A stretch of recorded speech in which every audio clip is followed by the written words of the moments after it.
स्वतंत्रता के बाद राज्य व्यवस्था पर राष्ट्रवादी विरासत का प्रभाव। भारत को 15 अगस्त 1947 को स्वतंत्रता प्राप्त हुई। स्वतंत्रता के बाद भारत ने एक लोकतांत्रिक गणराज्य की स्थापना की। इस नई व्यवस्था में राज्य की संरचना पर राष्ट्रवादी विरासत का महत्वपूर्ण प्रभाव पड़ा। राष्ट्रवादी विरासत के प्रमुख तत्व। राष्ट्रवादी विरासत के प्रमुख तत्व निम्नलिखित हैं। समानता। राष्ट्रवादी नेताओं ने समानता के सिद्धांत को बढ़ावा दिया। उन्होंने सभी नागरिकों के लिए समान अधिकारों और अवसरों की मांग की। न्याय। राष्ट्रवादी नेताओं ने न्याय के सिद्धांत को बढ़ावा दिया। उन्होंने सभी नागरिकों के लिए न्याय और समान व्यवहार की मांग की। लोकतंत्र। राष्ट्रवादी नेताओं ने लोकतंत्र के सिद्धांत को बढ़ावा दिया। उन्होंने एक ऐसी सरकार की मांग की जो लोगों की इच्छा के अनुसार कार्य करे।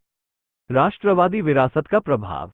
स्वतंत्रता के बाद भारत ने इन सभी सिद्धांतों को अपनी राज्य व्यवस्था में शामिल किया। भारत की संविधान में समानता, न्याय और लोकतंत्र के सिद्धांतों को स्पष्ट रूप से उल्लेख किया गया है। राज्य व्यवस्था पर राष्ट्रवादी विरासत के कुछ विशिष्ट प्रभाव। राष्ट्रवादी विरासत के कुछ विशिष्ट प्रभाव निम्नलिखित हैं। भारतीय संविधान एक लोकतांत्रिक संविधान है। इसमें लोगों की इच्छा के अनुसार कार्य करने वाली सरकार की स्थापना की गई है। भारतीय संविधान में सभी नागरिकों के लिए समान अधिकारों और अवसरों की गारंटी दी गई है। भारतीय संविधान में न्याय के सिद्धांत को बढ़ावा दिया गया है। इसमें सभी नागरिकों के लिए न्याय और समान व्यवहार की गारंटी दी गई है। निष्कर्ष। स्वतंत्रता के बाद भारत ने अपनी राज्य व्यवस्था में राष्ट्रवादी विरासत के सिद्धांतों को शामिल किया। इन सिद्धांतों ने भारत को एक लोकतांत्रिक गणराज्य बनाने में महत्वपूर्ण भूमिका निभाई है।